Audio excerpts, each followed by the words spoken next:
दुलड़िया बयहा मिसरा को इन सेट खन जतो कुछ सगुन दारामेद पेया। तेहेኛ गलमाराव रिया सताम दो हुयुग कना झारखंड रे ऑलचिकी और संथाली राजभाषा। तबे वीडियो बांग देरी कते देलाबन गलमारावा झारखंड रे संथाली रिया ऑलचिकी लिपि और संथाली राजभाषा। संथाली राजभाषा लगित झारखंड रे जेलेका आंदोड़ हुयुग चाही उनका दो नित हबीज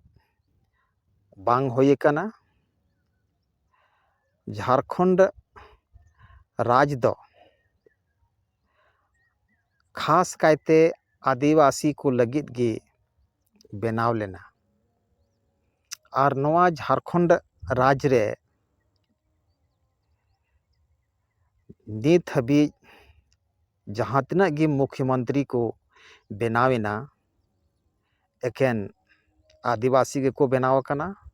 मिटन गैर आदिवासी मुख्यमंत्री रघुवर दास छोड़ कते बाकी दो एकेन आदिवासी गे को बेनाव कना।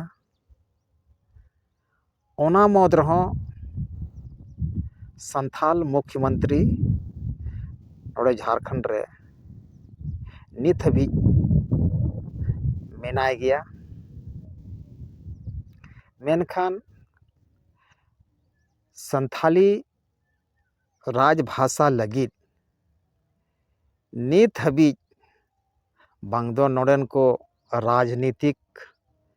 दल नवा प्रति गंभीर मेना कोआ आर बांग दो नवा झारखंड पनोत रेन आदिवासी को अपनारा जन्म पार्सी ते ओलोग पढ़ा रिया दाव को नाम का। जहाँ उद्देश्य ते नवा झारखंड राज्य बेनाव लेना ओना उद्देश्य रिया पूर्ति दो नित हबीज बांग होये कना। नितो ओका बोन नेलेत कान संथाल परगना रे ऑलचिकी लेकाते रपाचा चला कान नवा दो आबो लगित अडी मरांग चिंता रिया विषय कान गया। संथाल परगना हो गोटा दो बांग संथाल परगना रिया दुमका जिला जहाँ दो झारखंड रिया उपराजधानी होबन मेतावा कान ओंडे किछुगान सावता गांडार मेना को जहाँ दो ऑलचिकी रिया को विरोधेक कान। मेनखान नुकु सावता गांडार दो संथाली राजभाषा बखरा दो तीस हो बाको आंदोड़ का। जहाँ तक बुझ नामोग कना नुकु सावता गांडार जहाँ दो ऑलचिकी को विरोधेक कान नुकु दो संथाली भाषा विरोधी होको होई दाड़ेया। राज्य भाषा आधार ते बेनाव कना ओना को मोदरे झारखंड हो आदिवासी को लगित गी बेनाव लेना। मेनखान झारखंड रिया दुर्भाग्य मेतावा झारखंड बेनाव कते 25 साल होइना नित हबीज ते झारखंड रे संथाली राजभाषा बांग बनाव दाड़े कावदा। नवा दो अडी चिंता रिया विषय कना और नोते आबू बीच रेगी जहाँ दो सावता गांडार बुन मेन दाड़े को ऑलचिकी को विरोध दा। नवा कारण ते आबो वा जे ओका जुमिद दरकारो कान ओना बांग हुई दाड़िया कना। नुकु सावता गांडार जहां दो ऑलचिकी को विरोधे कान नुकु दो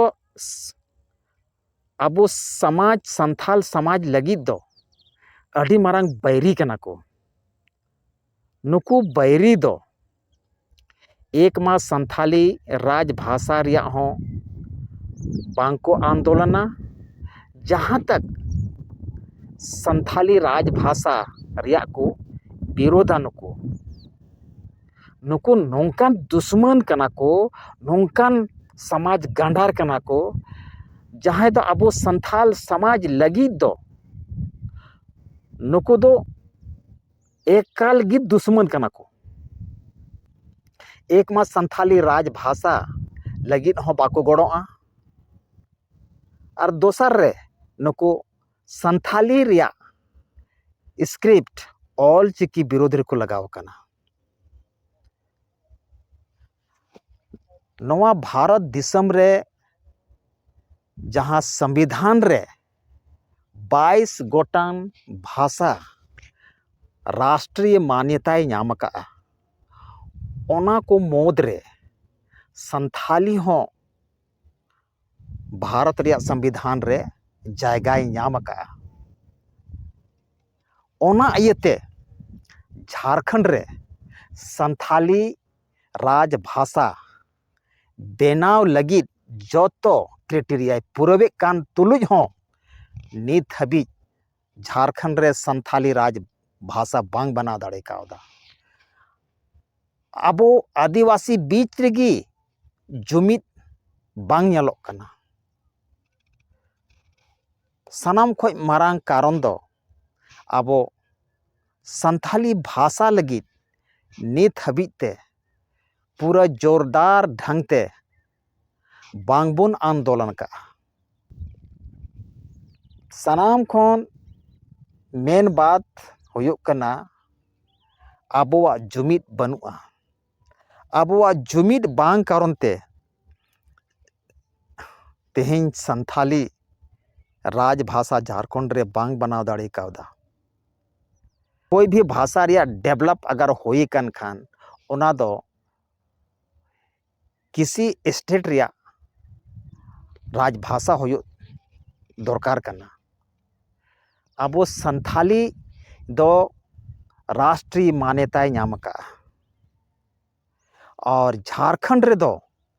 संथाली भाषा ररड़ होड़ आयमा मिना बोना 32टी आदिवासी मोदरे संथाल आदिवासी दो सनाम को ज़्यादा मिना बोन लेकाते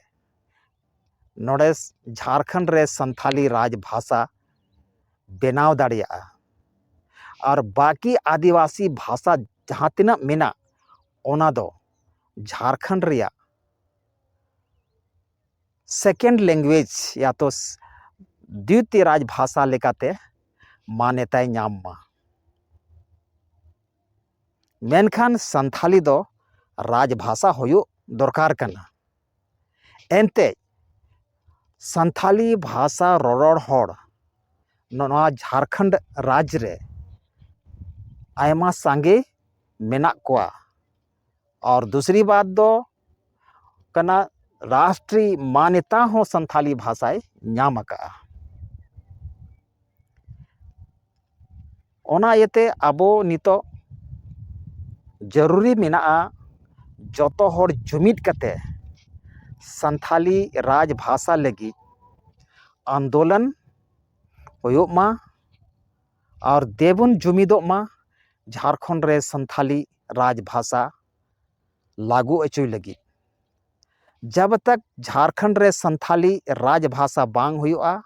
तब तक संथाली भाषा रिया उना डेवलप बांग हुई दाड़िया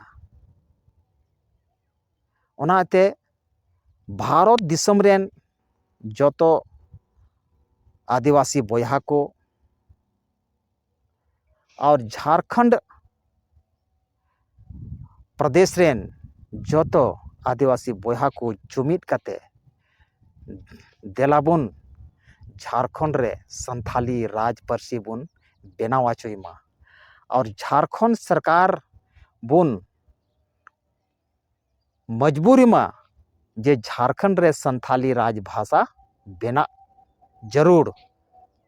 तबे गे नवा भारत दिसम रे मिटन उपरम तहना जे झारखंड हो मिटन